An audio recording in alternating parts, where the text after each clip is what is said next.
জুলাই আগস্টের এই অভ্যুত্থান চলাকালীন সময়ে ইন্টারনেট বন্ধের যে নাটক করা হয়েছিল সেটি কোনো দুর্ঘটনা ছিল না। ইন্টারনেট বন্ধের মাধ্যমে জুলাই আগস্টের সংগঠিত গণহত্যাকে গোটা দুনিয়ার কাছ থেকে আড়াল করা হয়েছে।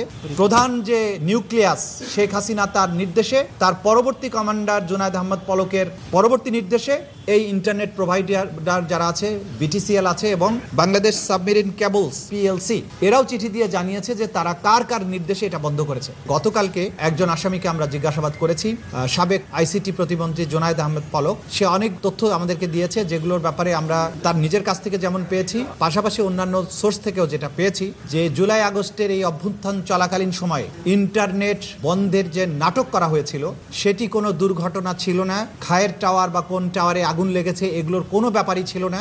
সেখানে সে স্বয়ং স্বীকারোক্তি দিয়ে বলেছে বা নিজে স্বীকার করেছে যে এই ইন্টারনেট তদানীন্তন প্রধানমন্ত্রী এবং এই মামলাগুলোর প্রধান আসামি শেখ হাসিনার নির্দেশে সরাসরি প্রধানমন্ত্রীর কাছ থেকে নির্দেশনা আসার পরে তথ্য প্রতিমন্ত্রী নির্দেশ দিয়ে আইআইজি ইন্টারন্যাশনাল ইন্টারনেট গেটওয়ে, এই গেটওয়েদের একটা হোয়াটসঅ্যাপ গ্রুপ খোলা হয়। সেই গ্রুপে সরাসরি নির্দেশ দেওয়া হয় ইমিডিয়েটলি ইন্টারনেট শাটডাউন করো, এবং তাদেরকে এটা এনশিওর করতে বলা হয় যে করার পরে আবার জানাও যে ইট ইজ ডান।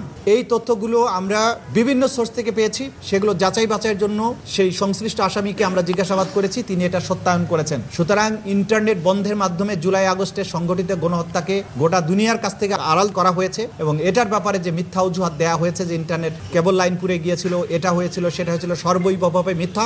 সম্পূর্ণ প্রধান যে নিউক্লিয়াস শেখ হাসিনা তার নির্দেশে, তার পরবর্তী কমান্ডার জুনায়েদ আহমদ পলকের পরবর্তী নির্দেশে এই ইন্টারনেট প্রোভাইডার যারা আছে, বিটিসিএল আছে এবং বাংলাদেশ সাবমেরিন কেবলস পিএলসি, এরাও চিঠি দিয়ে জানিয়েছে যে তারা কার কার নির্দেশে এটা বন্ধ করেছে। সুতরাং এই রাষ্ট্রীয় সংস্থাগুলোকে বাধ্য করে তদানীন্তন ক্ষমতাশালীরা, এই আসামিরা বাংলাদেশের ইন্টারনেট শাটডাউন করেছিল এবং এই গণহত্যাকে এক্সপেডাইট করেছিল।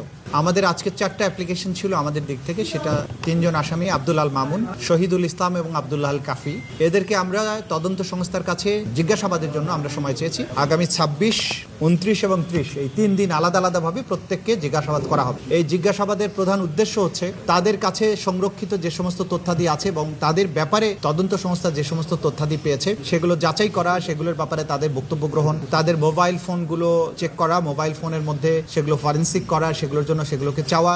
এই বিষয়গুলোর মাধ্যমে আমরা তদন্তে প্রাপ্ত তথ্যাদি ক্রস চেক করা এবং তাদের বক্তব্যটা জানা, এগুলো আমাদের জন্য জরুরি। সেই কারণে আমরা তাদের জিজ্ঞাসাবাদ করব।